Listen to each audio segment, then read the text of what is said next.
नमस्कार, आदाब। Crime petrol सतर्क के ब्लैक हेडलाइंस अध्याय के आज के एपिसोड में मैं अनूप सोनी आप सबका स्वागत करता हूं। आज हर तरफ दहशत का माहौल है। हर इंसान के दिल में एक डर है कि पता नहीं वो कब घर से बाहर निकले और उसके साथ कोई हादसा हो जाए। और इन सब में मीडिया पूरी तरह से सक्रिय है। बड़ी सुर्खियों से लेकर छोटी से छोटी खबरें भी हम तक आसानी से पहुंच रही हैं। लेकिन आज भी ऐसे कई गांव खेड़े हैं जहां अपराध होता है, लेकिन उस अपराध को बाकी देश की नजरों तक आते आते काफी वक्त लग जाता है। यहां तक कि घटित अपराध के बारे में पुलिस को भी बहुत देर से पता चलता है, जिसकी वजह से इंसाफ का मिलना लगभग नामुमकिन सा हो जाता है।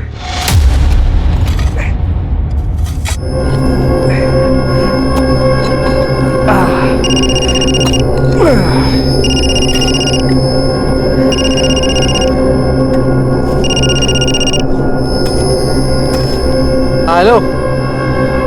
हाँ हाँ ठीक है, ये तो अर्धा सर।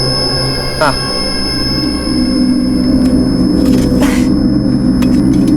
हाई ग, मेरे को शहर जाना पड़ रहा है बीज लेने के लिए। तू यहाँ का काम निपटा ले।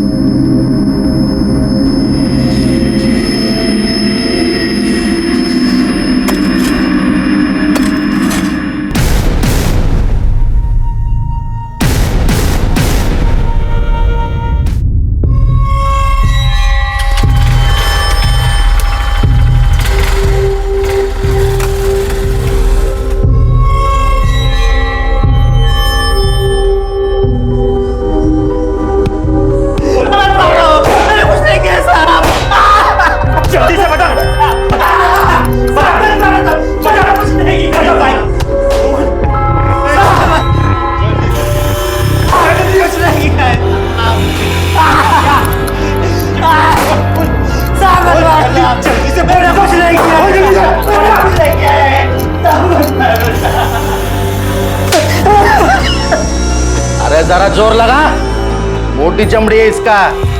ऐसे फूल की तरह मारेगा तो होगा क्या? दे देना उनके हाथ, बोल देना जो बोल देना। सर इसको सब समझा दिया सर। देना। साहब, मेरे भाई ने मेरी नाक में दम कर रखा है, छोड़ने का नहीं इसको। तूने उसके जमीन पर कब्जा किया तो वो लड़ेगा ही ना। जा, हो जाएगा तेरा।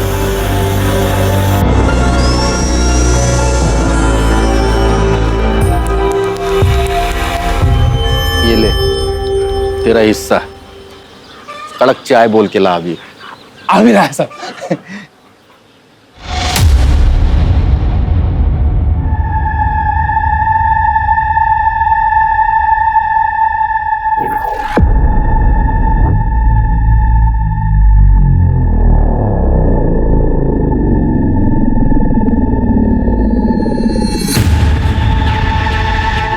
साहब, मेरे को रपट लिखा नहीं। क्या हो गया? देवरानी जेठानी का झगड़ा? अरे ये पूरी दुनिया डूब जाएगी, लेकिन ये औरतों का झगड़ा कभी खत्म नहीं होता। पिछले हफ्ते वो सिंधे की बीवी और उसके जेठानी के साथ में बाल पकड़ पकड़ के पुलिस चंद में झगड़ रहे थे वो लोग। सब क्या जोर से खींच के दिया था उसने उसको? जोरदार। मेरा तो दिमाग ही गर्म हो गया था। बलात्कार हुआ है साहब मेरे साथ।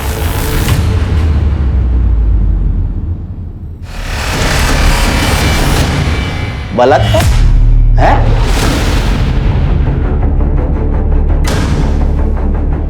और तो इसे खुले में घूम रही है। मर्द कहाँ है तेरा? काय का मर्द साहब? सब तेरी वजह से हुआ है, तूने उकसाया होगा उसको। अरे आदमी सांड होता है, सांड। जब तक लाल कपड़ा दिखाओ नहीं ना, तब तक वो पीछे नहीं आता। नहीं सब कुछ चल। नहीं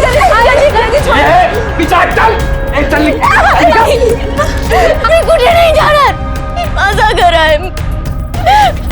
और तू कैसा आदमी है? तेरी बीवी का बलात्कार हुआ, उसको घर से निकाल रहा है। हाँ निकालूंगा, तेरे को भी निकालूंगा और तेरी हिस्से निकाल। आप ही बताओ इसमें मेरी क्या गलती है? आप ये मर्द जाते ना, एक नंबर की टेढ़ी होती है। लेकिन ऐसे टेढ़े लोगों को सीधा करना हम लोगों को बराबर आता है। साहब ऐसे कैसे घर में रख लेता साहब? वो झूठी हो गई थी और झूठन में खाता नहीं। अब तेरे लिए वो झूठी हो गई। कहाँ गए 7 फेरे 7 जन्मों का बंधन? अरे कानूनन वो तेरी बीवी है, कानून से पल्ला नहीं झाड़ सकता तू। और कानून से बढ़कर कोई नहीं है। अब कानून भी आप है और जज भी आप है, समझ गया ना गायत्री? क्या रे, रिश्वत देता है मेरे को? वो भी ऐसी चिंदी?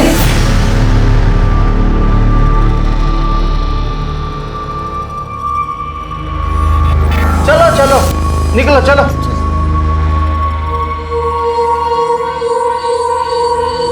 कितना भी नाटक कर ले, कितना भी जोर लगा ले, तुझे अपने घर में रहने नहीं दूंगा मैं। रहने नहीं दूंगा मतलब?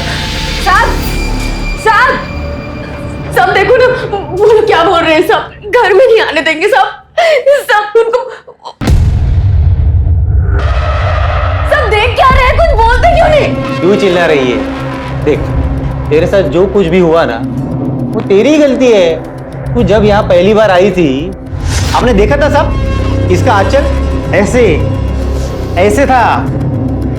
अब ऐसे बीच में आंचल रखेगी तो रेप तो होगा ही ना। शर्म नहीं आती आप लोगों को? आप लोगों का काम है कानून का पालन करना। नहीं करते हम लोग पालन, क्या करेगी तू?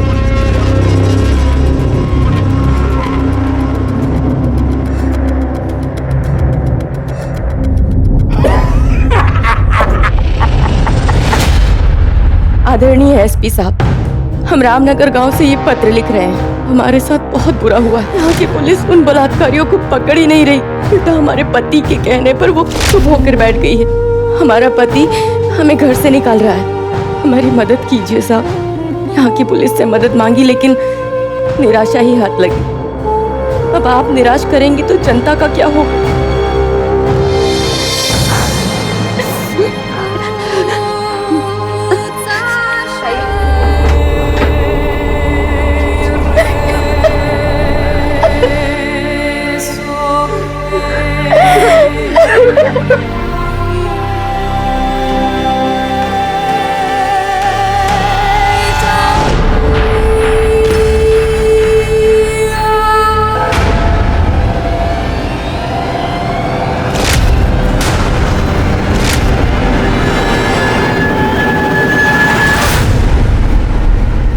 आप?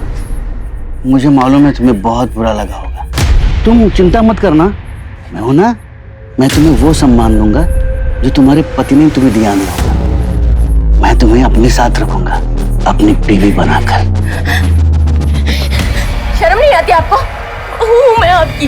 क्या फर्क पड़ता है, लेकिन हो तो तुम औरत ही ना। और औरत का एक ही काम होता है, मर्द को खुश रखना। वैसे भी तुम अब मोहित के कुछ काम की तो हो नहीं, कम से कम मेरे काम में तो आ जाओ। हिम्मत कैसे हो तुम्हारी ये बोलने की?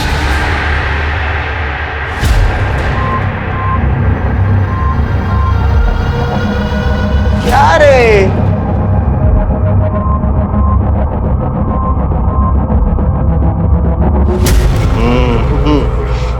जा, हो जाएगा तेरा। वाह साहब वाह, और जेब गरम करो आप अपनी। वहां किसी की जिंदगी बर्बाद हो रही है, उससे आपको कोई फर्क नहीं है। अब क्या हो गया? तू फिर से क्यों आ गई? मेरे ससुर ने मेरा बलात्कार किया है। अब भी आप चुपचाप बैठे रहना। अरे देवा, फिर से तेरे साथ बलात्कार हो गया। शर्म आनी चाहिए तुम दोनों को।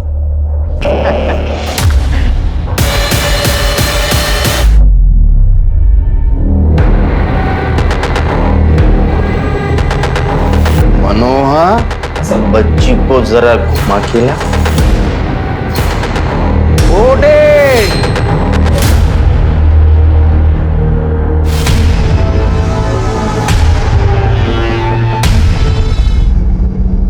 अब फिर से पुलिस स्टेशन आई ना, टांगे तोड़ देंगी तेरी।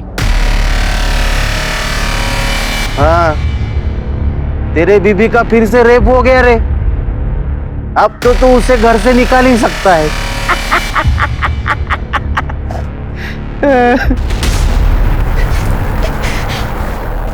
तुम जैसे लोग तो हम जैसे कमजोर लोगों पर ही जोर आजमा सकते हो। मैंने एक चिट्ठी तो पहले ही बड़े साहब को लिख के डाल दी। अब दूसरी चिट्ठी में बताऊंगी कि तुम लोगों ने मेरे साथ क्या किया। अब तुम लोगों को तो भगवान भी नहीं बचा सकता। आई! आई!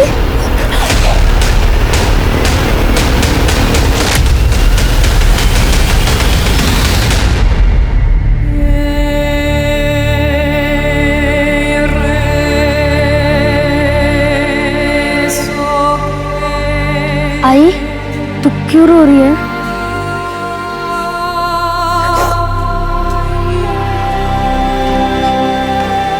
तुझको भूख लगी है ना?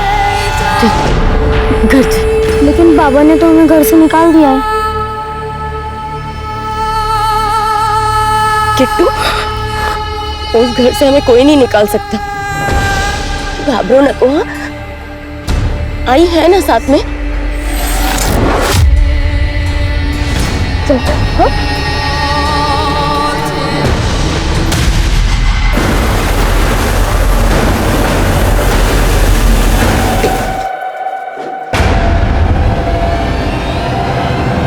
शायद संध्या के साथ हुआ यह अपराध भी वहां होने वाले बाकी अपराधों की तरह हमेशा के लिए दफन हो जाता, लेकिन इस नाउम्मीदी में भी उम्मीद की एक किरण दिखी। संध्या ने जो चिट्ठी जिले के एसपी को लिखी थी, उस पर कार्यवाही हुई और क्राइम ब्रांच के ऑफिसर्स को वहां भेजा गया।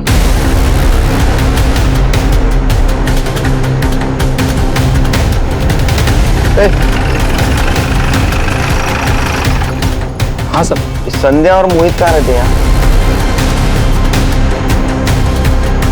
बाबा इधर इधर इधर। साहब, आप लोग शहर से आए क्या? हाँ, शहर के पुलिस स्टेशन से आए हम लोग। कौन सा घर है? रुक क्यों गया? यही घर है साहब। चल। नहीं, मैं आता है साहब, आप जाइए ना।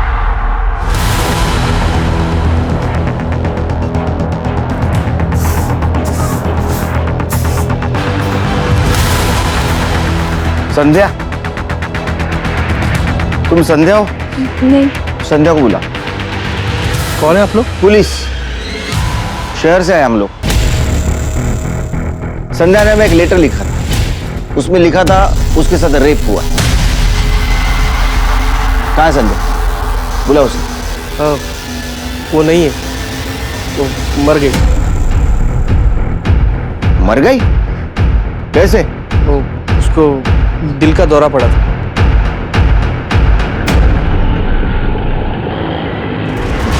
एक दादा रुक रुक। साहब, अरे क्या मनोहर, गांव में संध्या के घर शहर से पुलिस वाले आए हैं। क्या? चल जल्दी चल। ऐसे कैसे दिल का दौरा पड़ा? 15 दिन पहले तो उसने लेटर लिखा था। साहब वो बड़े सदमे में थी, अब उसके साथ जो हुआ वो हुआ ना साहब। तुम कौन हो उसके? मैं उसका पति हूँ। उसने लेटर में लिखा था कि तुम उसे और उसकी बेटी को तुम्हारे साथ रखना नहीं चाहते। साहब, वो बेइज्जती का डर था साहब।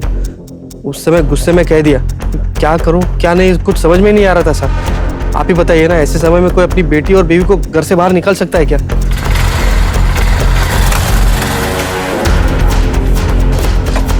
सर आप लोग पुलिस से?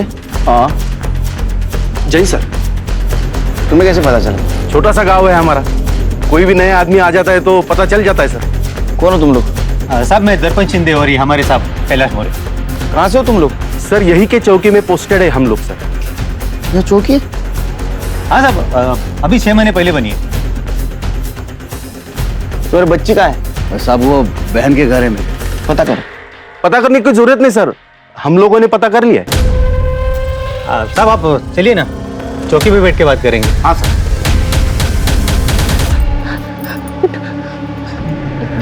तू यहाँ सुनसान जगह पे क्यों पड़ी है? तेरा घर कहाँ है? हाँ? पता नहीं। चल पास में है ना पुलिस स्टेशन है, वो तुझे तेरे गांव पहुंचा देंगे। चल। नहीं, आई को मार दिया, मुझे भी मार देंगे।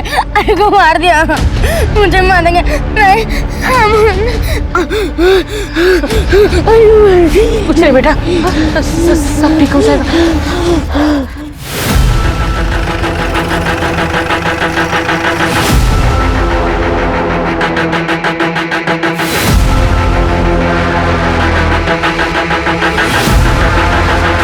साहेब वाले चाह गिर जा ए रुको रुको रुको,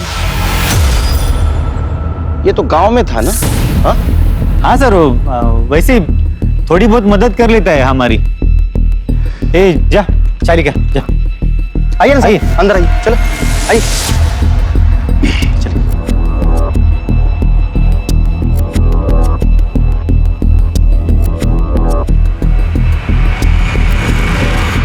ये कैसे पुलिस स्टेशन है? लॉकअप कहाँ है?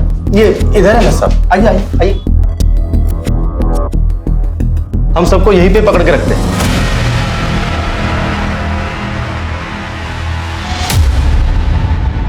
हाँ सर, वो गद्दा, वो क्या है कि रात में देर हो जाती है तो हम लोग यहीं पे सो जाते। वो डे नाइट काम करते हैं ना सर। सर आइए ना वहाँ पे। हाँ चलिए सर।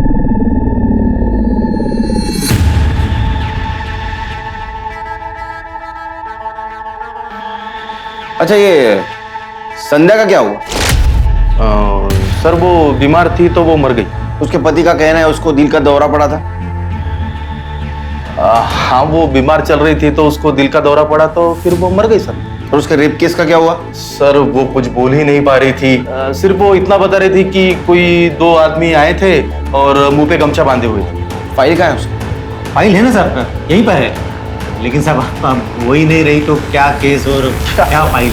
उसने लेटर में लिखा था कि यहाँ की पुलिस उसको कोऑपरेट नहीं कर रही है और रिश्वत भी लेती है। नहीं नहीं, ऐसा कुछ नहीं है। हमने मोहित को समझाया था कि उसके बीवी को घर पे रखे, लेकिन वो सुनने को तैयार नहीं था साहब। अब क्या उसके घर के बाहर पुलिस बंदोबस्त तो नहीं लगा सकते ना सर, इसके कारण वो भड़क गई। साहब हमने उसके पति को बुला के समझाया भी था, हाँ। लेकिन वो माना ही नहीं। ठीक है, देखते हैं। तो आप लोग जा रहे हैं? फिलहाल आएंगे। फाइल निकाल के रखो, यहीं रुके हैं हम, होटल हरि निवास में। हेलो,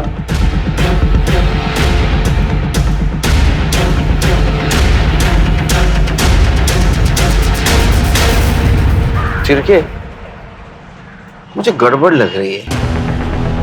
ये पुलिस स्टेशन देखा? सर गांव का पुलिस स्टेशन ऐसे ही होता होगा। चलो।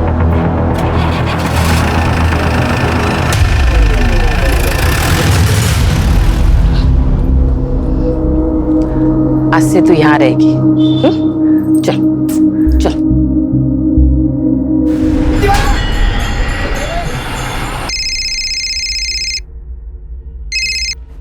हेलो। आप वहाँ खाना वाना तो ठीक से खा रहे हो ना? एकदम ठीक से। और शुगर टेस्ट किया? अरे कर रहा हूँ बाबा, टेंशन लेने का कोई काम नहीं। और मीठा तो मैं खाता क्या, देखता तक नहीं। अब टेंशन तो होगी ना, ऊपर से आपका फोन नहीं लगता। और मैंने बोला ना, यहाँ नेटवर्क का प्रॉब्लम है। तो काम कर, अगर कुछ इंपॉर्टेंट काम रहेगा ना तो दिन में यहाँ के पुलिस चौक में फोन किया कर। चलो को फोन बाद में करता हूँ। बाय। अरे हाँ आ जाओ। शिरके गुलाब जामुन अच्छा है। सर, हमारे रहते हुए ऐसा रूखा सूखा खाना खाओगे, ये क्या बात हुई सर? एक मिनट सर। और साहब ये तंदूरी है, स्पेशल है सर यहाँ। क्या ये, किसने बोला है भेजने के लिए? वो सर हमें लगा कि क्या लगा तुम्हें? हाँ उठा इसको, सर थोड़ा ले। उठा इसको।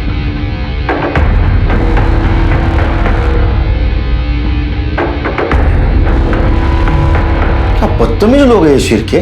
सर गांव की पुलिस है, ऐसे खिला पिला कर स्वागत सत्कार करने की आदत होती है। आप माइंड मत कीजिए सर। पता नहीं शिरके, तो मुझे कुछ ठीक नहीं लग रहा है। यहाँ के लोग, यहाँ की पुलिस, मानो सच कुछ और है और हमें कुछ और बताया जा रहा है। संध्या के बारे में कुछ पता है? क्या होता संध्या के साथ? मुझे नहीं पता ऐसा। तुम्हें पता है? वो संध्या, उसका पति तो बहुत मारता पीटता था उसे। कितनी बार तो मैंने ही देखा है साहब। इधर इधर आ। याला घेऊ का शिरके? सर जाने दीजिए, गांव वाले हैं, पुलिस से डर रहे हैं, कोई किसी के लफड़े में पड़ने नहीं चाहता है।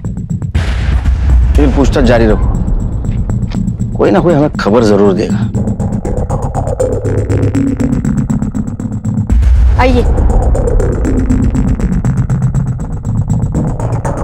सर, ये आपसे कुछ कहना चाहते हैं। बोलो। साहब, आप संध्या के बारे में पूछ रहे हैं। हाँ। साहब, लेकिन मैंने आपको कुछ बोला ऐसा किसी को बताना मत। डरो मत, बोलो। साहब, सच कहूँ तो बड़ी बदनसीब थी बेचारी। पति रोज मारपीट करता था उसे। अच्छा हुआ साहब मर गई। साहब, संध्या के 4 टुकड़े करके उसे कुएं में फेंक दिया था। कौन से कुएं में?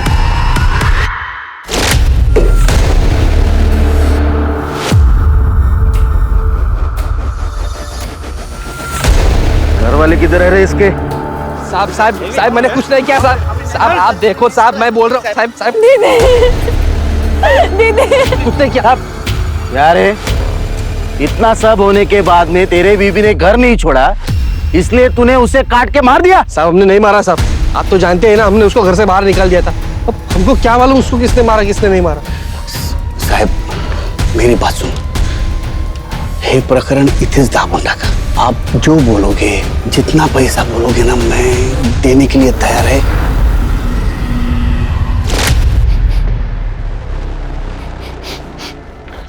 शिरके, लगता है ये कुआं कोई यूज नहीं करता, यहाँ कोई आता जाता नहीं।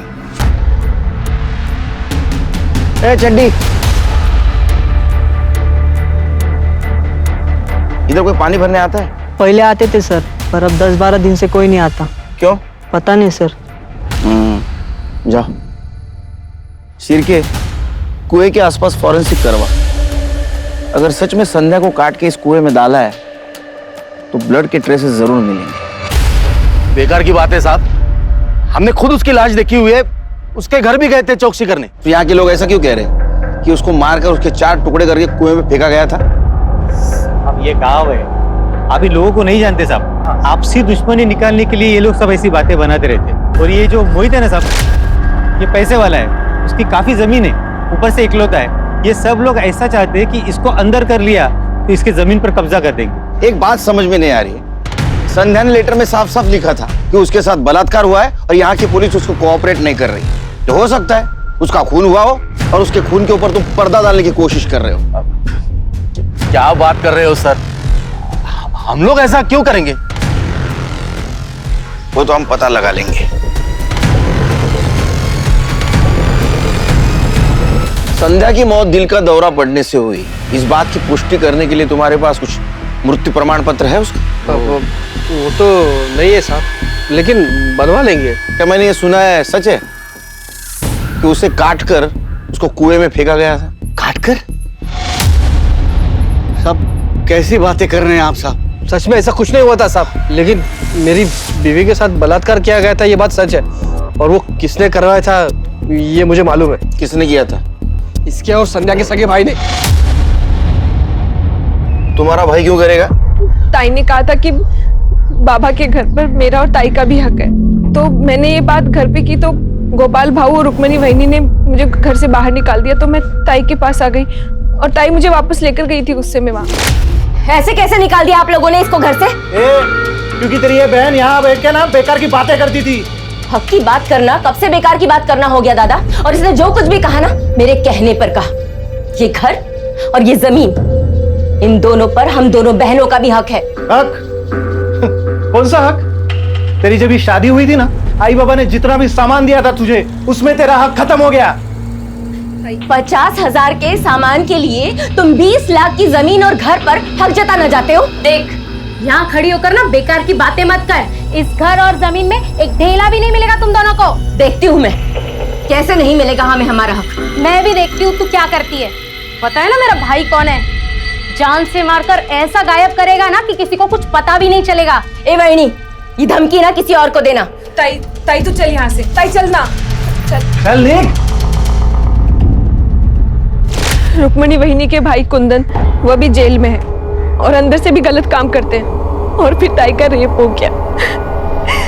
ताई ने न्याय की बहुत गुहार लगाई जीजू से, पर जीजू ने। अच्छा, तो तुम्हारे जीजाजी ने तुम्हारी बहन और उसकी बेटी को घर से बाहर निकाला और तुम इसी घर में रह रही हो? ये साहब नहीं निकाला, और निकाला भी तो वापस लेके भी आया साहब। मैं कह रहा हूँ ना, ये उसी ने सब करवाया बलात्कार। और खून? साहब खून कुछ नहीं हुआ साहब, मेरी बीवी दिल का दौरा पड़ने से मरी है। कहाँ रहते तेरा भाई? आगे वाले गांव में।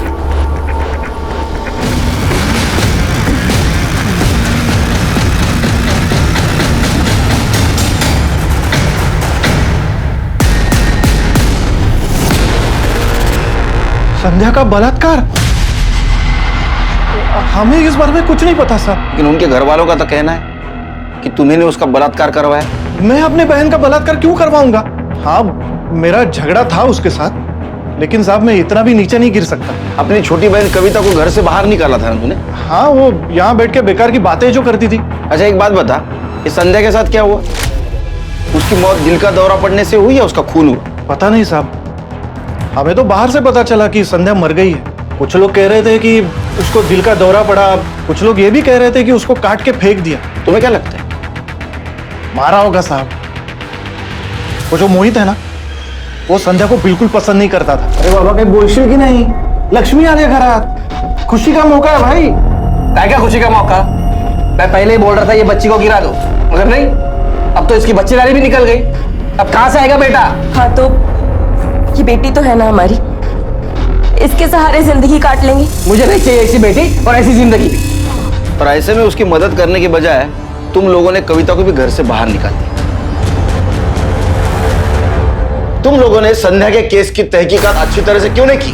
हो सकता है उसके भाई ने उसका रेप करवाया हो या पति ने रेप करवाया हो, क्योंकि उसका पति उसको साथ में रखना नहीं चाहता था। वो सर क्या वो क्या? मुझे तो शक है उसकी मौत दिल का दौरा पड़ने से नहीं हुई, उसका मर्डर हुआ है। नहीं। और तुम लोगों ने पैसा लेकर वो रफा दफा किया है केस। अगर सच में ऐसा निकला ना, तुमको छोड़ूंगा नहीं।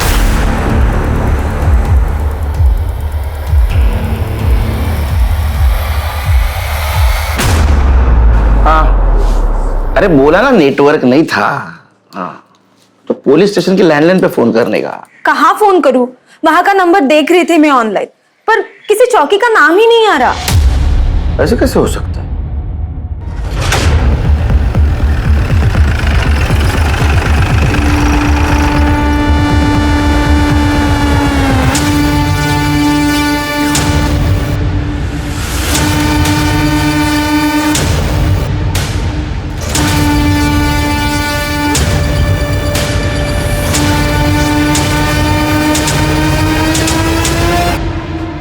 लगता है भाग गए। शिरकी सर्च करो। काटे सर, अंदर ये FIR रजिस्टर मिला। ये देख, गाने लिख रखे। सिर्फ बैंड बजाऊंगा ना उनकी शिरकी, देखो चुना लाका किया है।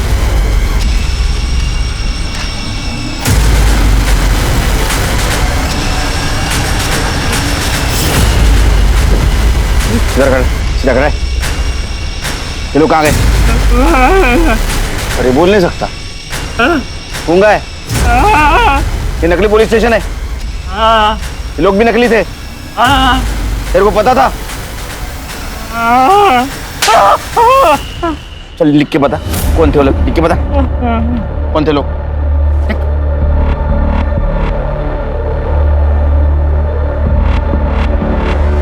मैं इस गांव में रहता हूँ, मेरे पास कोई काम नहीं था। उन लोगों ने कहा मैं तुम्हें पैसा दूंगा, इसमें मेरी कुछ गलती नहीं, मुझे माफ। तो संध्या के साथ क्या हुआ था? गांव में देखो मनोहर है या गायब हो, उसको ढूंढ के निकालो। ठीक है सर। चल।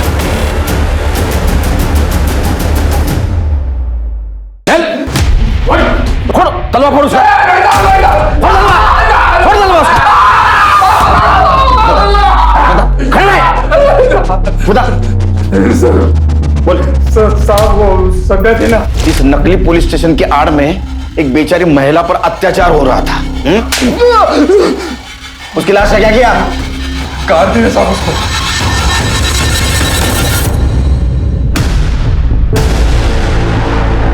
रुक रुक रुक, आराम से साफ करो, हाथ से साफ करो। चीर के बॉडी को पोस्टमार्टम के लिए भेजो। और देखो ये संध्या की बेटी किट्टू कहाँ? हमने ऐसे कई केसेस देखे हैं जहां कोई नकली पुलिस वाला बनकर आम जनता को परेशान कर रहा होता है, उनसे पैसे ऐंठ रहा होता है, लेकिन कैलाश और दर्पण ने तो पूरा का पूरा नकली पुलिस स्टेशन ही बना दिया था। अगर संध्या ने वो चिट्ठी ना लिखी होती तो उसकी मौत के साथ साथ उसकी कहानी भी हमेशा के लिए खत्म हो जाती। संध्या को क्यों मारा? मैंने संध्या को नहीं मारा साहब। वो संध्या का केस रफा दफा करने के लिए पैसा दिया ना तूने? आप साहब, वो पुलिस वाले मेरे पीछे पड़ गए थे साहब, मेरे को सजा दिलवाने वाले थे।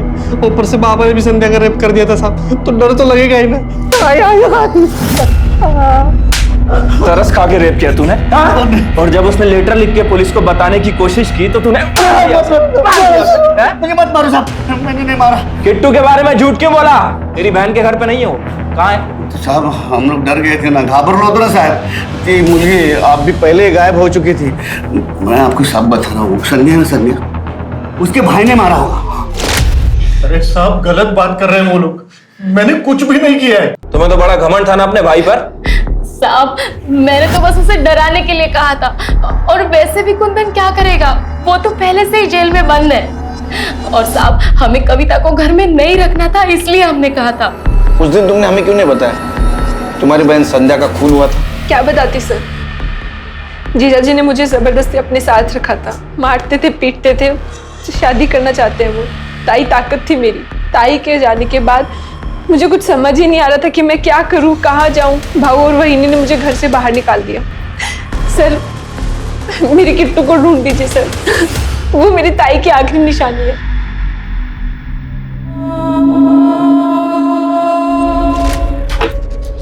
सर संध्या की पीएम रिपोर्ट आ गई है। सर संध्या की बॉडी को किसी कुल्हाड़ी जैसी चीज से काटा गया, और फॉरेंसिक टीम को कुएं के आसपास संध्या के ब्लड के ट्रेसेस भी मिले। कितनी शर्म की बात है शिरके, संध्या पुलिस के पास मदद मांगने आई थी, पर ये दर्पण और कैलाश ने नकली पुलिस बनकर उसका शोषण किया। संध्या एक बहादुर औरत थी, अगर नकली पुलिस स्टेशन गांव में नहीं रहता तो शायद संध्या शहर के पुलिस स्टेशन में मदद मांगने जाती, और आज वो बच जाती। किट्टू का कुछ पता चला? सर फिलहाल तो उसके बारे में कोई अपडेट नहीं है। मैंने किट्टू की फोटो सभी पुलिस स्टेशन में सर्कुलेट करा दी है, और अपने खबरी नेटवर्क को भी अलर्ट कर दिया। वैसे सर मैंने संध्या की फैमिली के कॉल रिकॉर्ड्स भी चेक किए। सर एक अजीब बात सामने आई, मोहित के फोन पर लगातार 2 लोगों के फोन आ रहे थे, किशन और प्रभात। और जिस दिन संध्या का रेप हुआ, मोहित कह रहा था कि वो बीज लेने शहर गया हुआ था, लेकिन सर वो झूठ बोल रहा था। और सर फोन लोकेशन के अकॉर्डिंग वो गाँव में ही था। उसी दिन मोहित के फोन पर किशन का फोन आया, और उसके बाद उन दोनों की फोन की लोकेशन जहाँ संध्या का रेप हुआ था उसी जगह की है। लेकिन और दोनों को सब हम दोनों ने मोहित की बीवी को बलात्कार किया था साहब।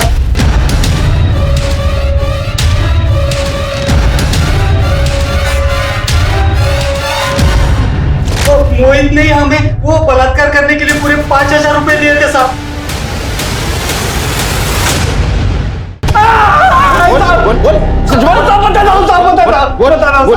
मैंने अपनी बीवी का बलात्कार करा है।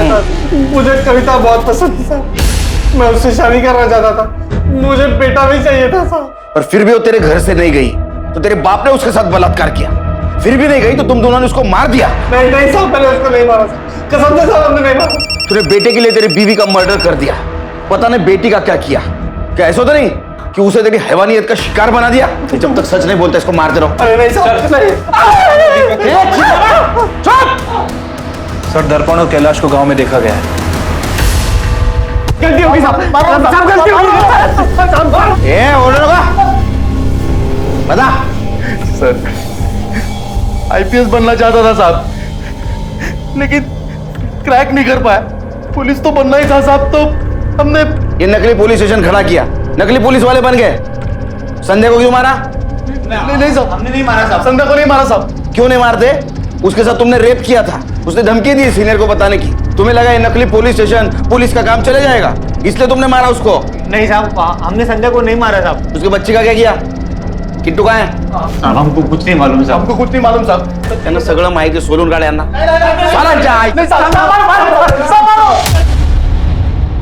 सर चाय एक्स्ट्रा शक्कर है ना?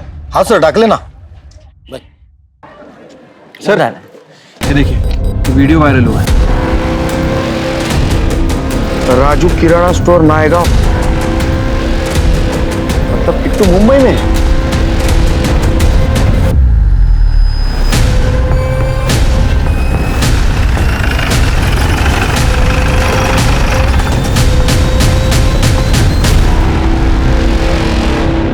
ये तो बगल वाले मंदिर में चोरी करते हुए पकड़े गए थे।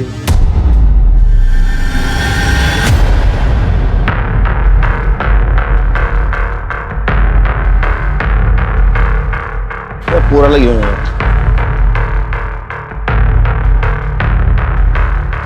हमारे साथ आ जाओ। आंटी आंटी क्या है ये? ऐसा गलत काम नहीं करने का। अच्छे बच्चों तेरे फोटो देखो। ये लड़की को जानता है? ए, क्या हो रहा है ये?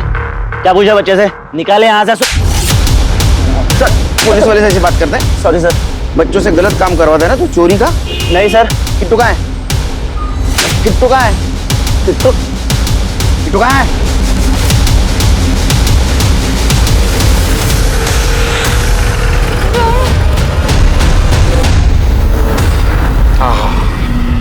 गर्मा गर्म वड़ा पाव। यस, भूख लगी है ना?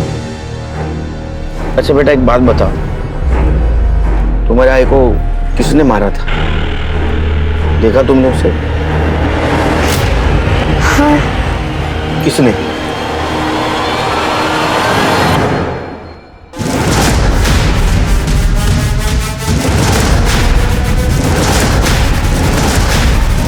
शर्म आनी चाहिए तुम। लेके चलो इनको। ताई मुझसे हमेशा कहती थी कि अपने हक की लड़ाई लड़, तो मैंने अपने हक के लिए लड़ी। मुझे लगा था कि उसका रेप हो गया तो वो चली जाएगी, लेकिन वो नहीं गई। उसका पति उसे नहीं, मुझे पसंद करता था। कहाँ जाती मैं? मुझे भी तो घर चाहिए था, परिवार चाहिए था, पति चाहिए था। बहू और वहिनी ने भी मुझे घर से बाहर निकाल दिया, लेकिन वो नहीं मानी तो मैंने उसे मार दिया। शर्म आनी चाहिए तुम्हें। जिस बहन ने तुम्हारे ऊपर भरोसा किया, तुम्हारे हक के लिए लड़ी, अपने घर में आसरा दिया, उसी को तुमने मार दिया। कोई बहन अपने बेहतर जीवन के लिए अपनी ही सगी बहन की हत्या कैसे कर सकती है? संध्या भले ही छोटे गांव में रहती थी, लेकिन उसे अपने अधिकारों का पता था। उसने ना सिर्फ अपने अधिकारों की लड़ाई लड़ी, बल्कि अपने ऊपर होने वाले अत्याचार के बारे में जिले के वरिष्ठ अधिकारियों को भी सूचित किया। ऐसे में ही हम सबकी भी जिम्मेदारी है कि अगर हम कुछ गलत होता हुआ देखें तो उसके बारे में पुलिस को सूचित करें, और अगर पुलिस उस पर कार्यवाही नहीं करती है तो वहां के वरिष्ठ अधिकारियों को इस बात की सूचना दें। नमस्कार, आदाब। मैं अनूप सोनी क्राइम पेट्रोल सतर्क के ब्लैक हेडलाइंस अध्याय के आज के एपिसोड में आप सबका स्वागत करता हूं। आज देश के हर छोटे बड़े शहर में महिलाएं अपने परिवार की जीविका चलाने के लिए तरह तरह का काम कर रही हैं। ये विमेन एम्पावरमेंट का दौर है। आज हम महिलाओं को हर तरह का सपोर्ट देने की बात करते हैं, लेकिन वहीं दूसरी तरफ इस विचार की एक अलग तस्वीर भी देखने को मिलती है। आज का एक केस विभा नाम की लड़की से जुड़ा है, जो एक तेजी से बदलते शहर मेरठ में अपना खुद का वजूद बनाना चाहती थी, लेकिन एक रात उसके साथ वो हुआ जिसने उसका वजूद ही हिलाकर रख दिया। हमारे समाज में एक औरत का वजूद सिर्फ उसका जिस्म है।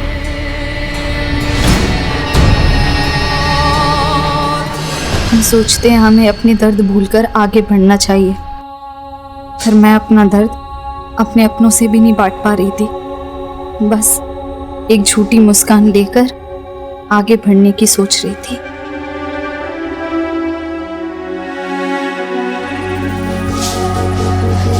रेडी हो गई विभा? हाँ पापा, लेकिन पापा इस बार का संडे आपके साथ नहीं बिता पाऊंगी। वो प्रॉपर्टीज के क्लाइंट ना संडे को ही ज्यादा अवेलेबल होते हैं। विभा दीदी, हाँ, राइड पे चलोगी मेरे साथ? इसी बहाने आपको ऑफिस भी ड्रॉप कर दूंगा। मुझे ऑफिस छोड़ने की बजाय ना थोड़ा पढ़ ले, कल एग्जाम है तेरा। अगर अच्छे ग्रेड्स नहीं आए तो आइलैंड की किसी यूनिवर्सिटी में एडमिशन नहीं मिलेगा। समझाओ पापा इसको। इसे आइलैंड भेजने के लिए तूने अपनी पढ़ाई बीच में छोड़ दी, अब मना इसे। अच्छा कमाने लगी है, लेकिन बेटा कभी अपने बारे में भी सोच ले थोड़ा। जब देखो तब बस काम के पीछे पागल, न खाने पीने का होश है और ना ही टाइम से घर आने की फुर्सत। अब शंकर जी आप ही समझाइए इसे कुछ। जमाना कैसा है आपको पता है ना। पापा, मम्मी की बातों को ज्यादा सीरियसली मत लो। और मम्मी, जमाना खराब है इसका मतलब ये तो नहीं ना कि जीना छोड़ दें। और मुझे ना ये घाटे का सौदा बिल्कुल पसंद नहीं है। सर, मेरे पिछले 15 डील्स की कमीशन बाकी है सर। कुल मिला के 7 से 7.5 लाख रुपए हो गया है। सर प्लीज, मेरे भाई को मुझे आइलैंड भेजना है सर। प्लीज मुझे पैसे चाहिए प्लीज सर। उसके डोंट वरी विभा, जब चाहिए तब ले लेना। लेकिन पहले मुझे ये बताओ, वो दिल्ली वाली पार्टी का क्या हुआ? उसकी डील का क्या स्टेटस है? मुझे नहीं लगता उसे घर खरीदना है। वो बस 1 महीने से मुझे इधर उधर घुमा रहा है। जो घर दिखाओ बस उसकी फोटो निकालता है। पसंद एक भी नहीं करता। एकदम टाइम पास पार्टी है सर। अरे टाइम पास नहीं, वो दिल्ली की बहुत मोटी पार्टी है। उसे घुमाओ फिराओ, फंसा लो।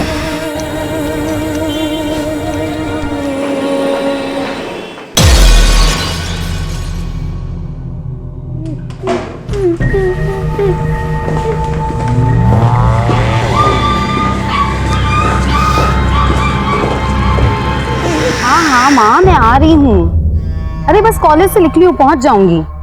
जी हाँ आ रही हूँ। चोर पकड़ो, चोर।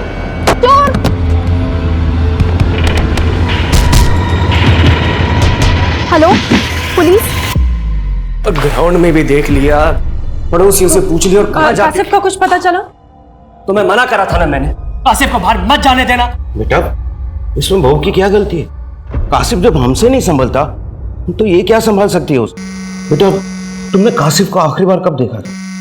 पापा मैं उसके लिए सूप बना रही थी, पता नहीं कब बाहर निकल गया, मुझे पता भी नहीं लगा। और वरना मैं ध्यान रखती ना उसका, आप जानते हैं ना। हाय, तुम्हारा भाई कासिफ? सुबी क्या है ये? वो क्या है ना, इसको देखकर ना मेरा खून उबलता है, खून सुखाने में लगी। चोरी करता है। बार जेल जाके अक्ल नहीं है तुझे? सर उस आदमी के पास से 25 चोरी के मोबाइल फोन्स मिले। वो आदमी कोई और नहीं, नामी चोर पोनी है। कि पोनी तो अंदर था। सर वो मोबाइल चोर बोल रहा है कि उसके चुराए हुए मोबाइल में से एक मोबाइल उसे एक लाश के पास मिला है। लाश? वो एक लड़की की लाश थी साहब, 1 महीने पुरानी बात है। वो मेरठ हाईवे के पास जंगल है ना साहब, उस रात चोरी करके मैं वहाँ से भाग रहा था। मैंने सोचा था कि जंगल में छुप जाऊंगा, लेकिन तभी अचानक से पैर में एक बैग फंस गया। वो लेके मैं जा ही रहा था तो अचानक से साहब, कल को आपको पता चले कि वो मोबाइल उस लड़की का है जिसका मर्डर हुआ, तो आप सीधा मेरे पे मर्डर केस ठोक दोगे ना, इसलिए मैं सब कुछ सच बता रहा हूँ साहब। अच्छा, तो मर्डर केस से बचना है तुझे? साहब मैंने नहीं किया मर्डर, मैं सच बोल रहा हूँ साहब। लाश के पास तुझे कौन सा मोबाइल मिला था ये बोल।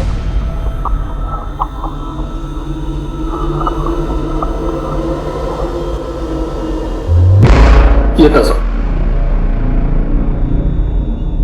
पक्का ये था ना? हाँ साहब यही था।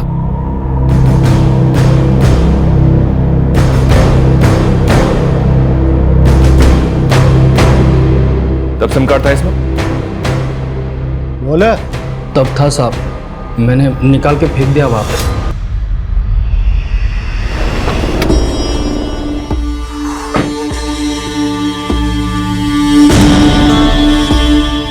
याद है ना मैंने क्या समझाया? कासिफ बेटा, तू ठीक तो है ना? क्या हुआ? अरे हो झील के पास पहुंच गया था, वहीं खेलते खेलते गिर गया होगा। वो तो मेरे एक दोस्त ने देख लिया, फोन करके बता दिया मुझे। फालतू में डर रहे थे। शुक्र है अल्लाह का बेटा। अरे अंदर लेके जाइए ना। हाँ, पट्टी उट्टी करो आरजू की। हाँ बे, हाँ मिल गया। हाँ बोलो। कासिफ को छोड़ने की कीमत याद है ना तुम्हें?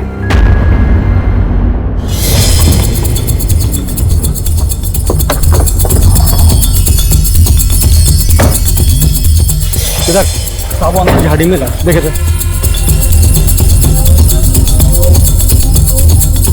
सब वहाँ।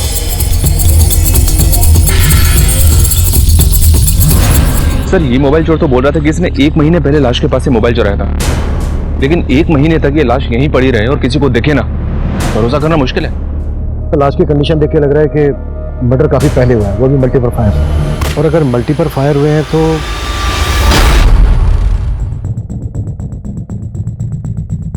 ये तो बुलेट है सर।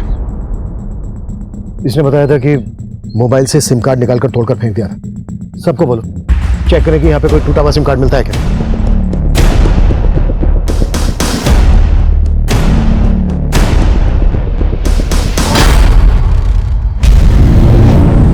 सर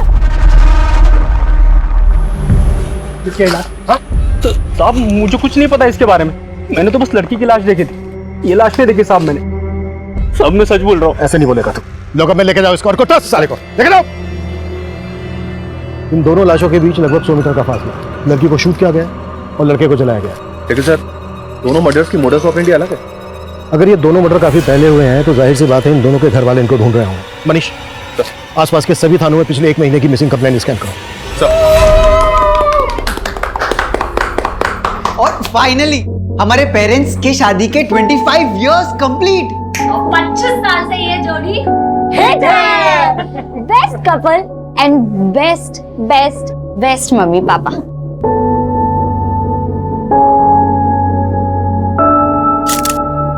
अपनी हंसी से सबको खुश रखते थे। अचानक से एकदम सब कुछ बदल गया। 1 महीना गुजर गया और विभा को हमेशा समझाती थी उसको कि बेटा संभल के रहा कर, लेकिन उसने मेरी एक भी नहीं सुनी। मम्मी, विभा दीदी आ जाएगी। और पापा, मेरे फ्रेंड के फादर की एमएलए से बोलचाल है, हम उनसे बात करते हैं ना, वो पुलिस पे प्रेशर डालेंगे तो वो अच्छे से काम करेंगे। सर लाश इतनी लेट रिकवर हुई कि रेपिस्ट का डीएनए नहीं मिल सका, पर सर लड़की का प्राइवेट पार्ट बुरी तरह से डैमेज्ड है सर। लेकिन ये दोनों हत्या एक साथ नहीं हुई है। इस लड़के की हत्या इस लड़की की मर्डर के तकरीबन 1 हफ्ते बाद हुई है। मतलब जिस दिन इस लड़की का रेप और मर्डर करके उस एरिया में से फेंक दिया गया, उसके 1 हफ्ते के बाद इस लड़के को बेहोश करके मारा गया उसी एरिया में। Yes sir. इन दोनों के किलर एक होते हैं। लड़की का रेप और मर्डर करने के बाद वो क्राइम सीन पर 1 हफ्ते के अंदर ही दोबारा आने का रिस्क क्यों लेते हैं? तो मतलब सर आप कहना चाह रहे हैं कि ये दोनों केस अलग अलग हैं? इस लड़के का केस जितना अटपटा है उतना ही लड़की का केस सेंसिटिव है। लड़की को रेप करके मारा गया है। ऐसा कोई भी विकृत मानसिकता का आदमी कर सकता है। मुझे नहीं पीना है गंदा सूप। कासिफ चलो बैठो बैठो। ये सूप आपको सिर्फ फिजिकली ही नहीं मेंटली भी स्ट्रांग बनाएगा।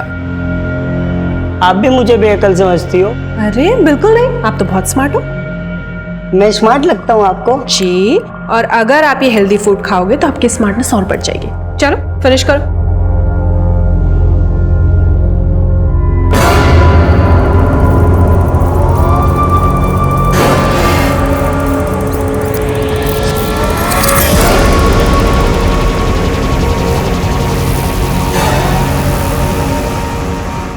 तुम जाओ चाय बनाओ, मैं खाना खिलाता हूँ। जाओ।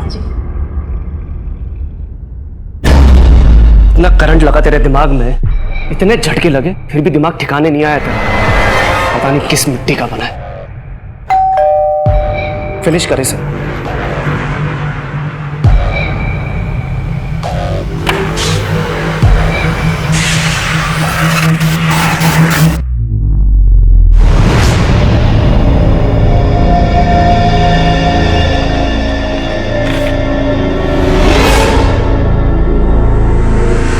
तुम्हारी जूबी की खून की एक एक बूंद का कर्ज है तुम पे।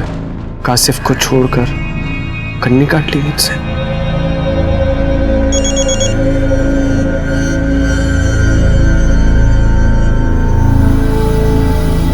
देखा तुमने मैंने क्या लिखा है? मेरी मौत का जिम्मेदार तुम और तुम्हारा भाई कासिफ होगा। रोशन जी, आपकी चाय।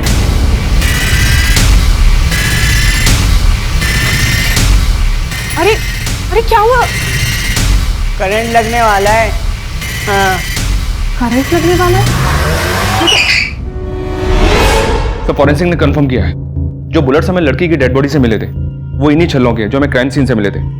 0.9 mm बोर की कंट्री मेड पिस्टल का इस्तेमाल किया गया इस मर्डर में। खबरों को काम पर लगा दो और इलीगल्स आर्म्स सप्लायर्स की डिटेल निकालो जो इस तरह की 9 mm कंट्री मेड पिस्टल बेचते हैं।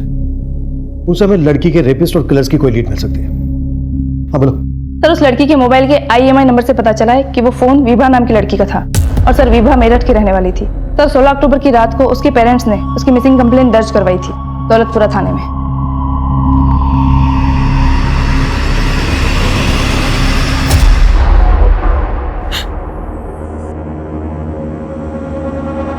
लाश के पास से हमें कपड़े मिले, क्या ये विभा के हैं?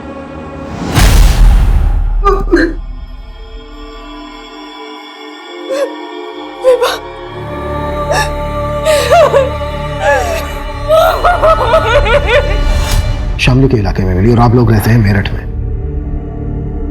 16 अक्टूबर की रात जब वो मिसिंग हुई तो क्या वो यहाँ शामली आने वाली थी? सर उस रात को वो अपने ऑफिस से सीधा घर ही आने वाली थी। उसका ऑफिस भी मेरठ में ही है। मेरठ पुलिस से हमें पता चला कि विभा अपने ऑफिस से शाम को 7 बजे निकल गई थी। तो यहाँ शामली इलाके में आपका या विभा का कोई जानने वाला रहता है? नहीं सर।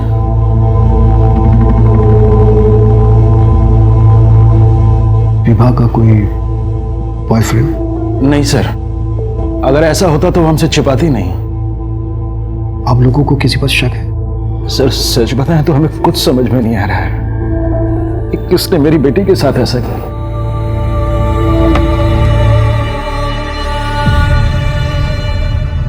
अब पता लग रहा है कि तुम्हें मेरे खून की भी परवाह है और अपने भाई के खून।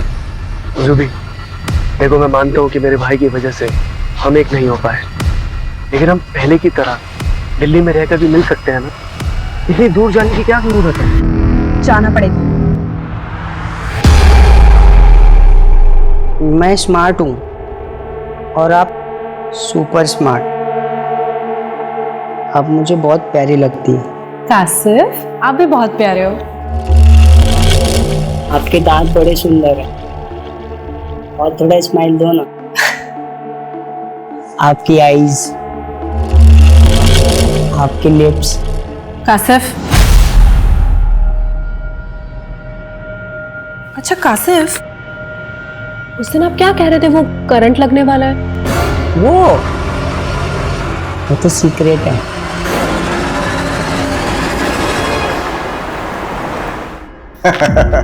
दिल्ली का प्रदूषण आपको फिर से मेरठ खींच लाया। मैं तो हमेशा के लिए मेरठ में बसना चाहता था, लेकिन तुम्हारी जो ये एजेंट है विभा,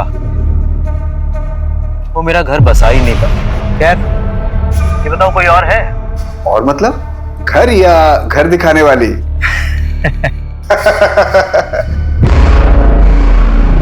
एक मिनट मैं आपको बाद में कॉल करता हूँ, इमरजेंसी है। शामली?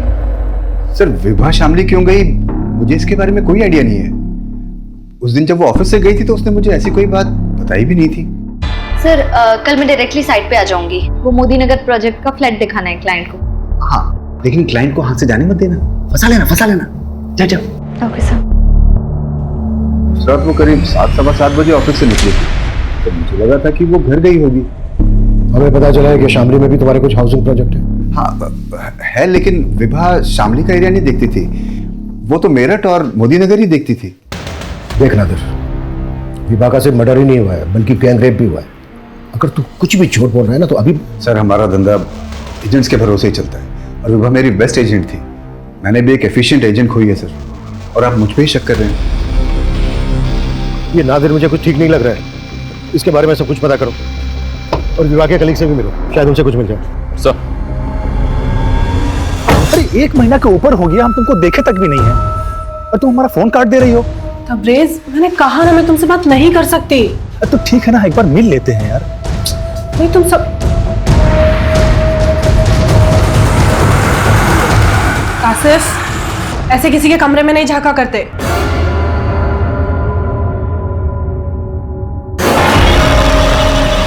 कासिफ क्या क्या कर रहे हो? कासिफ क्या कर रहे हो तुम? कासिफ क्या कर रहे हो तुम? कासिफ! मैंने यूपी दिल्ली की काफी मिसिंग कंप्लेंट्स स्कैन की, लेकिन उसकी पहचान का कोई क्लू नहीं मिला। हाँ मनीष बोलो। सर विभा के कुछ कलीग से पता चला है कि विभा का तकरीबन 7-7.5 लाख रुपए बकाया था नादिर पे, और नादिर उसे पिछले 3 महीने से टाल रहा था। विभा का इतना सारा बकाया था नादिर पर, तो इसके बारे में विभा के पेरेंट्स को भी पता होना चाहिए। विभा दीदी ने हमें ऐसा कुछ नहीं कहा, लेकिन 1-1.5 महीने पहले। मोबाइल बंद कर और पढ़ाई पे ध्यान दे। तेरे आइलैंड जाने के लिए पैसों का बंदोबस्त कर दिया है मैंने। विभा दीदी ने कभी ये तो नहीं कहा कि उन्होंने पैसों का इंतजाम कहाँ से किया, लेकिन वो श्योर थी कि मुझे आयरलैंड भेजने के लिए पैसों को लेकर प्रॉब्लम नहीं होगी।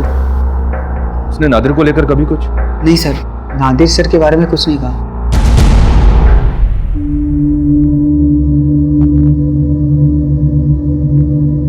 आरज़ू बेटा, कासिफ में अक्कल नहीं, उसके तरफ से मैं तुमसे माफी मांगता हूं।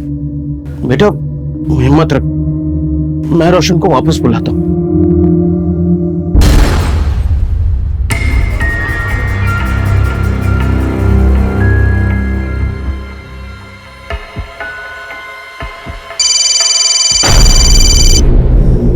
अरे पापा, अरे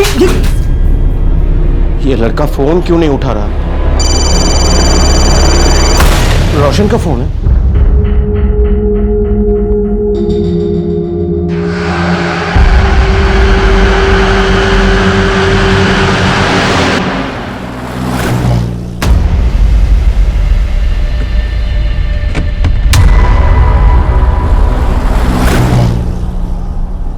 सर मैंने कुछ नहीं किया सर। मालूम किया हमने, गन है ना तेरे पास, जिसे लेकर तू अपने भतीजे की शादी में नाच रहा था? इसी गन की नोक पर तूने विवाह का रेप किया है ना? अब ये बोल, और कौन कौन थे तेरे साथ? सर ऐसा कुछ भी नहीं है सर।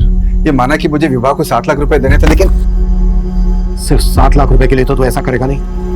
अब ये बोल, विवाह के साथ तेरी क्या दुश्मनी थी, जितनी ज्यादती की तूने उसके साथ? सर विवाह के लिए मैंने कभी भी गंदी नजर नहीं रखी सर। और ये जो गन है इसके लिए मेरे पास लाइसेंस है सर।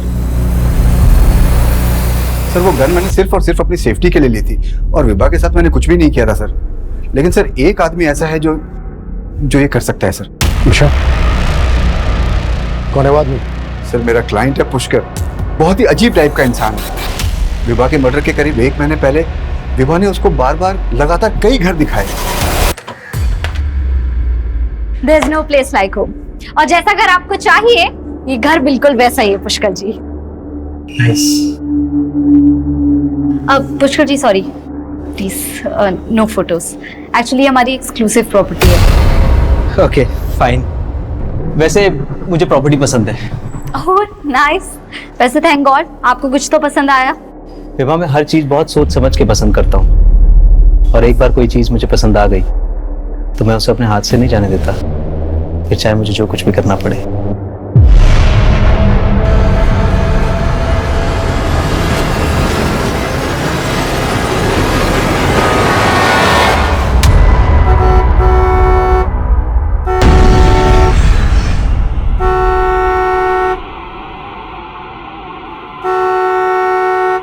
अब तो खुश हो ना तुम? अब तो परेशान नहीं करोगी मुझे?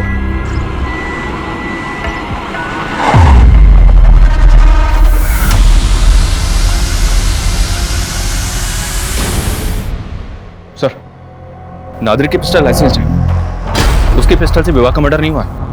विवाह का मर्डर करने के लिए 0.9 mm की पिस्टल का इस्तेमाल किया गया, जबकि नादिर की पिस्टल 0.8 mm की है। नादिर अपनी लाइसेंस पिस्टल का इस्तेमाल तो करता नहीं, और नादिर जैसे आदमी के लिए किसी दूसरी पिस्टल का इंतजाम करना भी कोई मुश्किल काम नहीं है। लेकिन सर वो जिस पुष्कर का नाम ले रहे हैं उसका नंबर विवाह के कॉल रिकॉर्ड्स में है। पुष्कर के अलावा और भी कई क्लाइंट्स के नंबर हैं विवाह के कॉल रिकॉर्ड्स में। इस पुष्कर को लेकर और विवाह के कॉल रिकॉर्ड्स में मौजूद सभी नंबर को अच्छे से स्कैन करो। Right sir.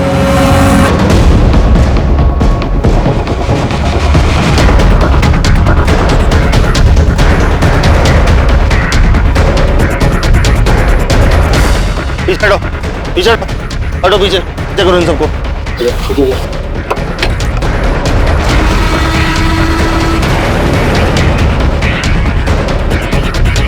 सिंह सर, ये गाड़ी किसके नाम रजिस्टर्ड है पता करो, और आसपास लोगों से पूछताछ करो, शायद किसी ने किलर को देखा होगा। सर मैं क्यों मारूंगा विवाह को? मैं तो पसंद करता था सर उसे। पसंद करता था? हाँ सर मैं करीब 1 महीने से मिल रहा था उससे, और पहली बार देखते ही सर मुझे उससे प्यार हो गया था।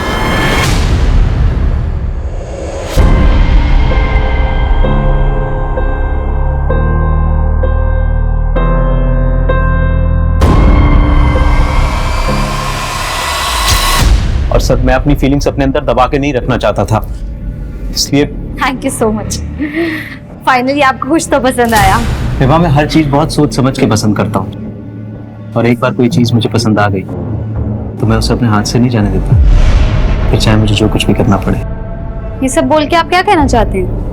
नहीं विवाह, देखो कोई भी घर घर तब कहलाता है जब उसमें लोग रहते हो, और मैं तो सिंगल हूँ, इसलिए मैं एक घर के साथ साथ एक लाइफ पार्टनर भी ढूंढ रहा हूँ। देखो मैं बहुत अच्छा कमा लेता हूँ, ना मैं सिगरेट पीता हूँ ना शराब पीता हूँ, मेरा कोई क्रिमिनल रिकॉर्ड भी नहीं है, और मेरा किसी के साथ डिस्प्यूट भी नहीं है। देखो पुष्कर जी प्लीज प्लीज आप मेरी बात समझिए, मैं ऑलरेडी इंगेज्ड हूँ।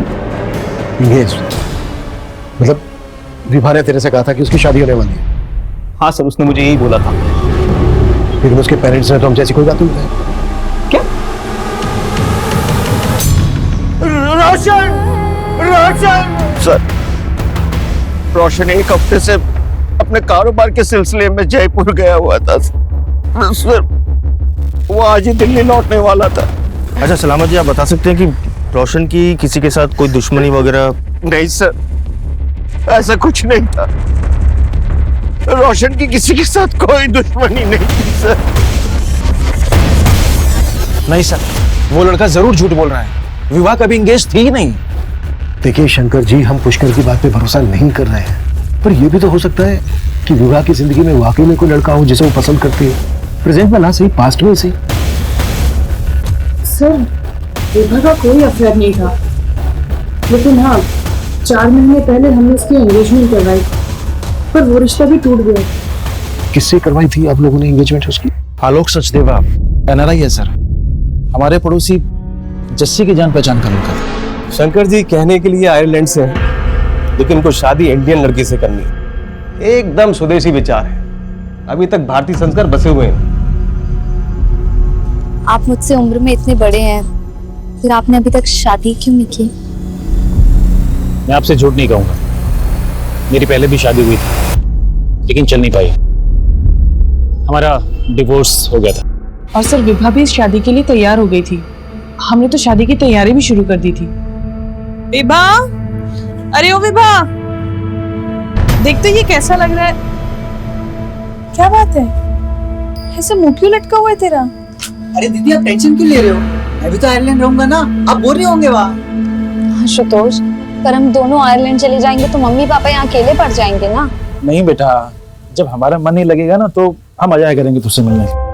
पर पापा, मैं ये शादी नहीं कर सकती। क्यों बेटा, क्या? मैं आपको और मम्मी को छोड़ के इंडिया के बाहर नहीं जाना चाहती। सर, अपने चाहता कि वो अपना फैसला बदल ले, लेकिन हम उसे फोर्स नहीं करना चाहते थे, इसलिए रिश्ता तोड़। ठीक, आप लोग हमें इस आलोक और उसकी फैमिली की डिटेल दीजिए। आलोक सचदेव की भूमिका पता करने के साथ साथ विभा के कॉल रिकॉर्ड्स में मौजूद हर नंबर को खंगाला जा रहा था। कई illegal arm dealers, sex offenders और हिस्ट्री शीटर्स को राउंड अप किया जा रहा था। वहीं विभा के साथ मिली लाश की पहचान का कोई क्लू नहीं था और उसे अज्ञात लाश मानकर। तबरेज, मैंने तुम्हें कहा ना मुझे फोन मत करो, अभी रोशन का मर्डर हुआ। अगर किसी ने मुझे तुमसे बात करते हुए देख। किससे बात कर रही थी? Hello hello. तबरेज, ये तबरेज कौन? कहीं इसके लिए तुम दोनों ने मेरे बेटे को तो नहीं मरवा दिया ना? बस कीजिए, आप मेरे ऊपर इल्जाम मत लगाइए, वरना मैं भी सबको बता दूंगी कि आपके छोटे बेटे ने मेरे साथ क्या किया। ये बोलकर तुम अपना गुनाह नहीं छुपा सकती हो।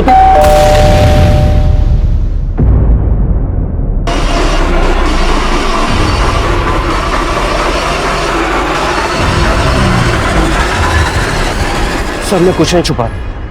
रोशन जयपुर का ही बोल के गया था, लेकिन मर्डर से 1 हफ्ते पहले तक रोशन का फोन हिमाचल के किन्नौर में एक्टिव था। वैसे ये जुबीना शेख कौन है? जुबीना? हाँ जुबीना। रोशन अक्सर इसको कॉल किया करता था। इनफैक्ट जुबीना का फोन रोशन के साथ किन्नौर में ही एक्टिव था। दोनों का अफेयर था क्या, जो 1 हफ्ते तक दोनों साथ में थे? सर, जुबीना उसके साथ में कॉलेज में पढ़ती थी, मुझे नहीं मालूम वो दोनों साथ में थे। एक मिनट। हेलो सर, जुबीना के घर पे ताला लगा हुआ। सर, आलोक सचदेवा के बारे में पता किया, जिससे विभा की शादी होने वाली है। आलोक और उसकी फैमिली तो पिछले 2 महीने से आयरलैंड में ही है। पर क्या ये लोग वाकई में विभा के रेप और मर्डर में शामिल होंगे? एक बात अटपटी लग रही, विभा ने अपनी मर्जी से रिश्ता किया था और फिर खुद ही तोड़ दिया। क्या वजह हो सकती है इसकी? मेरठ की रहने वाली विभा का मर्डर होता है मेरठ से कोई 60-70 किलोमीटर दूर शामली इलाके में। मर्डर वाली रात को विभा शामली इलाके में क्यों गई? सर, विभा का अफेयर हो, इस एंगल में तो कुछ भी नहीं मिल रहा। लेकिन सर, ऐसा भी तो हो सकता है कि ये रेपिस्ट विभा और उसकी फैमिली से कनेक्टेड ना हो। ये कोई रैंडम सेक्स ऑफेंडर्स हो जिन्होंने विभा को किडनैप किया, उसका रेप किया और मार के फेंक दिया। 1 हफ्ते से रोशन उस जुबीना के साथ है और आप मुझ पर शक कर रहे थे। और ये कासिफ, ये भी उसी मिट्टी का है जैसा रोशन। हाँ, सबने मिलकर मेरी जिंदगी बर्बाद कर दी। छोड़ूंगी नहीं मैं आप लोग को, देख लूंगी सबको। निकल लगा क्या इस घर में, और यहाँ पर देखो। कहाँ भाग रही हो आरजू? कवरेज तो हमारे पास, लॉकअप में। सर मैं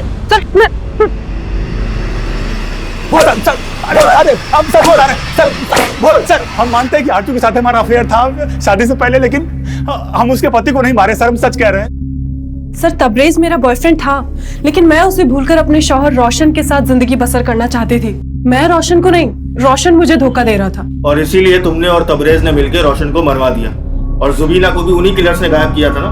सर मेरा इस सब में कोई हाथ नहीं है, मेरे साथ तो उल्टा इतना गलत हुआ। रोशन का छोटा भाई कासिफ, सर उसने मेरे साथ रेप करने की कोशिश की, और अब आप मेरे ही ऊपर रोशन के मर्डर का शक जता रहे हैं। और सर हमको तो पक्का यकीन है कि इसमें आरजू का भी हाथ नहीं हो सकता है, ये कोई और ही है जो बहुत बड़ा गेम खेल रहा है। पापा, नादिर सर ने मुझे उनके ऑफिस बुलाया था। उन्होंने विभा दीदी के 7 लाख रुपए दे दिए। दीदी हमेशा चाहती थी कि मैं आयरलैंड जाके पढ़ाई करूं। तो तू इन पैसों से आयरलैंड जाना चाहता है क्या? नहीं, वो मैं आयरलैंड चला गया तो आप दोनों अकेले हो जाओगे। पर हिचकिचा मत बेटा, विभा का सपना था कि तू आयरलैंड जाके पढ़ाई, इसलिए मैं ये सब कुछ पूछ रहा था। मैं भी यही सोच रहा था कि विभा दीदी का सपना पूरा करना चाहिए। सर दिल्ली के देवकी नगर इलाके में इंपॉर्टेंट बात यह है कि रोशन के मर्डर में भी विभा के मर्डर की तरह .9 mm पिस्टल का इस्तेमाल किया गया। देवकी नगर पुलिस से डिटेल शेयर की तो पता चला कि इन दोनों मर्डर्स में एक ही पिस्टल का इस्तेमाल किया गया। रोशन का मर्डर करने वाला विभा की गैंग रेप से भी कनेक्टेड होगा। लेकिन सर रोशन मर्डर केस में प्राइम सस्पेक्ट है जुबीना।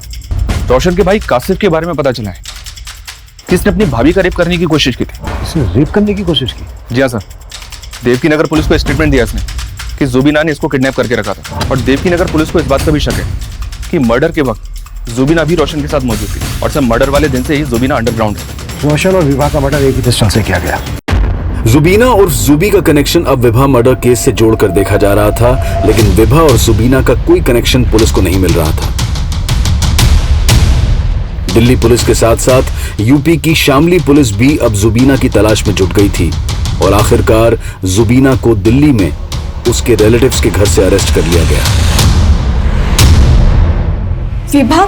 सर मैं किसी विभा को नहीं जानती, और मैं उसका रेप क्यों करवाऊंगी? विभा को उसी गन से शूट किया गया है जिस गन से रोशन को मारा गया। तुम रोशन के मर्डर में भी इन्वॉल्व थी, और विभा को भी तुम्ही ने मरवाया। सर मैंने रोशन को नहीं मारा, मैं सच कह रही हूँ। रोशन के भाई ने स्टेटमेंट दिया है हमें कि तुमने उसे किडनैप किया था। उसे किडनैप करके तुम रोशन को ब्लैकमेल कर रही हो। तो आप उस सरफिले लड़के की स्टेटमेंट पर भरोसा कर लेंगे? ऐसे नहीं मुखलेगी, मुखलवाओ। सर मेरी बात तो सुनिए सर। सर उस बेअक्ल लड़के ने खुद मेरी जिंदगी खराब कर दी। ऐसा क्या था उसने जो ऐसा बोल रही हो?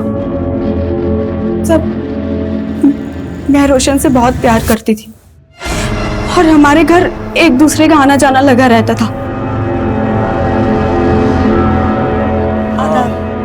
एक दिन रोशन और उसके फादर कासिफ को मेरे घर छोड़कर कहीं बाहर चले गए थे, और कासिफ ने मेरे साथ बदतमीजी करने की कोशिश की। हम दोनों मिलकर चॉकलेट खाएंगे ना। अरे कासिफ पुलिस को सब कुछ बताऊंगी जाकर। नहीं बेटा। रोशन और उसके फादर ने मुझे पुलिस स्टेशन आने के लिए रोका। रोशन हमेशा कहता था कि वो मुझसे शादी करेगा, लेकिन उसके फादर ने उसकी शादी उस आरजू से करवा दी। मैं सच कह रही हूँ सर, मैं रोशन को सिर्फ पाना चाहती थी। मैंने पानी से की तो मरवा दिया उसको। मैंने उसे नहीं मारा सर, उसे तो उस एसयूवी वाले लड़कों ने मारा है।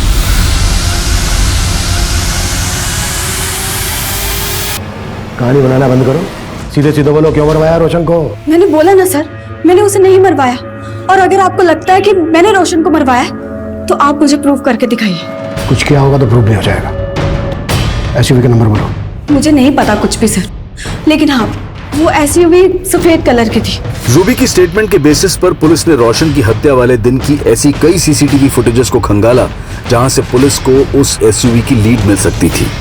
वहीं जुबीना की मदद से उन लड़कों के स्केचेस बनवाए गए जिन्होंने रोशन पर गोली चलाई थी। आखिरकार पुलिस की कोशिश रंग लाई और उस एसयूवी का नंबर पता कर लिया गया, और उस एसयूवी के मालिक नामदेव सोलंकी समेत उसके आपराधिक साथी उसके तीनों दोस्तों को भी हिरासत में लिया गया। हमारी कोई दुश्मनी ना थी उस लड़के से साहब, वो तो साला साइड ना देवे था, इसलिए मेरा माथा टनक गया, उड़ा दिया। साइड वो लटक मार यार।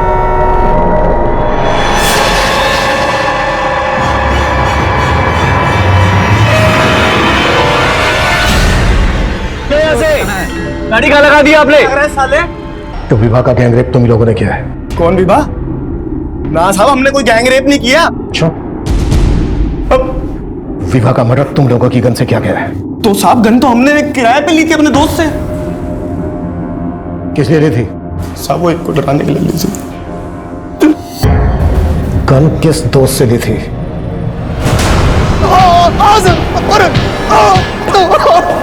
Sir sir sir sir sir मैं बताता हूँ सर, बताता हूँ sir, sir sir sir sir बताता हूँ सर। सर मैं गन किराए पर देता हूँ सर। उन तीनों लोगों को मैंने ही दी थी सर। और जिस गन से विवाह का मर्डर हुआ वो गन मेरी थी सर। लेकिन सर मैं सच बता रहा हूँ सर, मैंने उसको नहीं मारा सर। तो फिर किसने मारा? किसको दी थी तूने अपनी गन? और कौन कौन इन्वॉल्व है इसमें? बोल! इतना बड़ा गेम खेला तुमने? हाँ? अब ड्रामा करने की कोई जरूरत नहीं है, जस्सी ने बता दिया सब कुछ हमें। 5 साल पहले मेरी वाइफ की डेथ हो गई थी। मेरे 2 छोटे छोटे बच्चे से पड़ोसी के नाते विवाह मेरे घर पे आया जाया करती थी। बच्चों के साथ उसका लगाव था, बच्चों के साथ साथ वो मुझे भी पसंद करने लगी सर। लेकिन तेरा अफेयर उसकी माँ के साथ चल रहा था। विभा के पापा काम के सिलसिले में गाजियाबाद में रहते थे। हफ्ते के 5 दिन वो वहीं रहते थे। उसी दौरान मैं और जस्सी। तुम्हें पहले से पता था ना तो जस्सी विवाह के साथ भी? हाँ, जस्सी ने बताया था।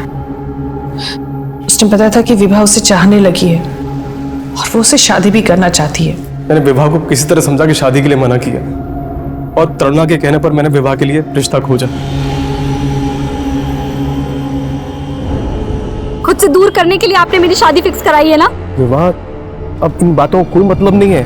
मेरे 2 बच्चे हैं, तुम अच्छे से जानती हो। तुम मुझसे कैसे शादी कर सकती हो? तो क्या हुआ, आलोक भी तो शादीशुदा है। जब आप उससे मेरी शादी फिक्स करा सकते हो तो खुद भी तो कर सकते हो ना। सर वो लड़की हो गई थी, उसने मेरे लिए शादी का रिश्ता तोड़ दी और उसको पता नहीं था कि मेरा उसकी माँ के साथ। लेकिन सर एक दिन उसने हम दोनों को देख लिया था सर।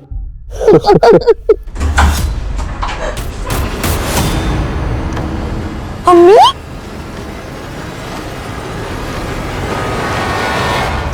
दिन ब दिन विवाह के तेवर बदलते जा रहे थे। वो अपने पापा को कभी भी सब कुछ बता सकती थी। इसीलिए शंकर जी के मन में मैंने उसके खिलाफ जहर घोलना शुरू कर दिया। शंकर जी 12 बजने वाले हैं और विवाह अभी तक घर नहीं आई है। मुझे टेंशन हो रही थी, इसलिए मैंने आपको फोन किया। और एक बात मैंने आपको बताई नहीं है, आजकल आए दिन उसको अलग अलग लड़के घर छोड़ने आते हैं और कुछ पूछो तो उल्टा जवाब देती है। बाय पापा।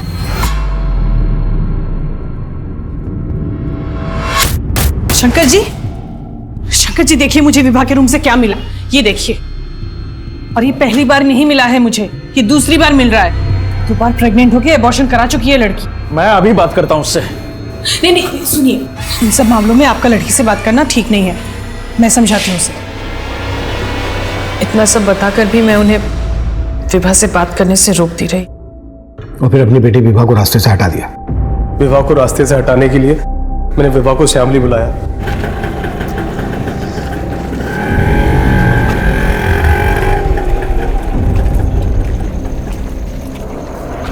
बोलो, क्यों बुलाया? क्या हुआ?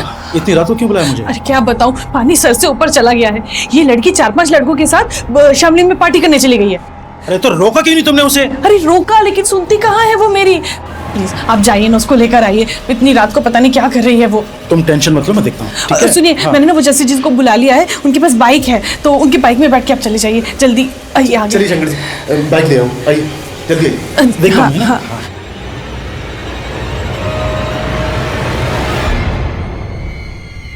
जस्सी, ये गन? ये गन उन लड़कों को डराने के लिए।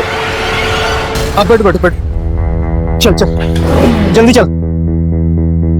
और रास्ते में प्लान के मुताबिक मुझे तरुणा का फोन आया। मैंने ऐसे जताया शंकर को कि मुझे इन्फॉर्मेशन मिली है कि विवाह जंगल में गई लड़कों के साथ। उसके बाद मैं शंकर के साथ जंगल में गया, तो जैसे ही विवाह को शंकर ने देखा तो मैंने कभी सोचा नहीं कि मेरी बीवी मेरे साथ इतना बड़ा धोखा कर रही है। तुमने अपनी बीवी पर आंख मूंद के भरोसा कर लिया, पर कम से कम एक बार अपनी बेटी से तो बात करते, उसकी तो सुनते। यही तो गलती हो गई साहब। उस रात भी मेरी बेटी मुझसे कुछ कहना चाहती थी, लेकिन मैंने उसकी एक नहीं सुनी और